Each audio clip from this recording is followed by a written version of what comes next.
Walt, we're told in journalism school not to get involved with the news, but born and raised in Pasadena, the massive Eaton Fire hits close to home. It's heartbreaking to see a large part of the community I grew up in ruins. I talked with a few people back home who are going out of their way to give back to the place that raised them. That was one of the scariest drives I've ever done in my life, up from my house down to the freeway, just because power was out, lines were down, trees were falling. Actually being here and seeing how many buildings were on fire and how many homes were on fire, and seeing some fire trucks just having to drive by because the fire was so massive. Entire neighborhoods turned to ash, thousands left with no place to call home, and dozens losing their lives. These are the results of two major wildfires enhanced by strong winds and dry conditions in Los Angeles County. I was at my mom's place in Pasadena.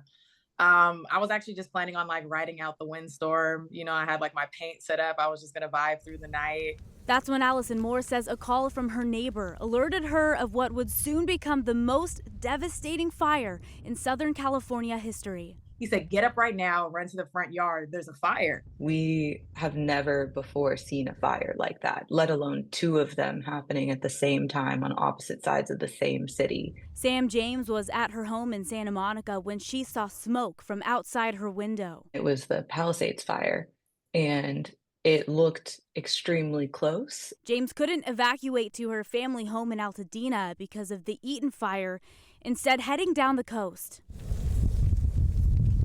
Once daylight broke and the damage revealed, thousands united to provide relief and find resources for those displaced. So many people weren't able to grab what they need and leave their homes on time because no one expected it to expand the way that it did. That's when James, Moore, Mackay Ward, and Savannah Bradley joined forces, creating the Altadena Recovery Team. It just kind of kept growing and growing, and people kept giving us more support and more money and more supplies. The group puts together donation centers, offers personal shopping, and has giveaways for those impacted by the fires. This is a community that it is instilled in you that you are looking out for one another, that you care for one another, and that you do what you can to help one another. Sticking by each other's side through the difficult times. Reporting in Austin, I'm Farrah Walton, CBS Austin News.